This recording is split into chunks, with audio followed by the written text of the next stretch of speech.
দেখুন আমাদের ব্যালকনিতে কি সুন্দর পুদিনা পাতা হয়ে রয়েছে। চিংড়ি মাছের কাটলেট বানানোর জন্য কিছু আদা, রসুন, পুদিনা পাতা, কাঁচা লঙ্কা পেস্ট করে নেব। চিংড়ি মাছের মধ্যে লেবুর রস, 1 চামচ নুন ভালো করে ম্যারিনেট করে চাপা দিয়ে 10-20 মিনিটের জন্য রেখে দেব। চিংড়ি মাছের মধ্যে আদা, রসুন, পুদিনা পাতা পেস্ট দিয়ে দেব। গোলমরিচ গুঁড়ো 1 চামচ, পরিমাণ মতো নুন দিয়ে ভালো করে ম্যারিনেট করে চাপা দিয়ে 10-20 মিনিটের জন্য রেখে দেব।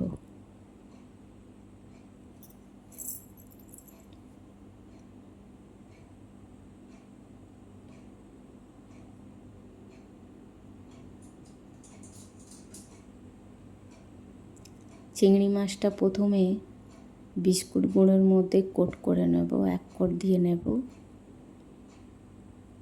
ডিমের মধ্যে একবার কোট করে নেব, তারপরে আরেকবার কোট করে নেব। একটা ছুরি দিয়ে শেপ আকার দিয়ে দেব।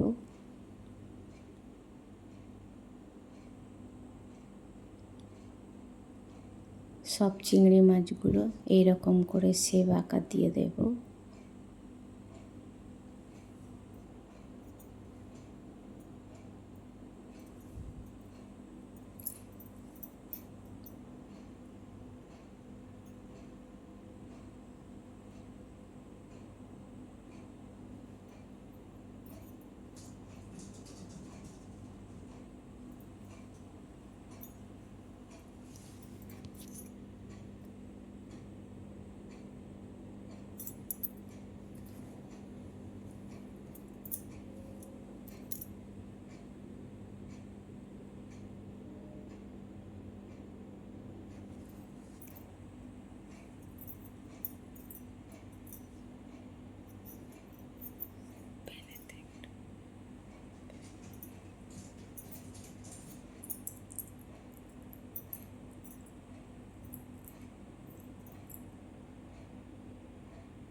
একটু বেশি করে তেল দিয়ে দেব যাতে ভালো করে ভাজাটা হয়।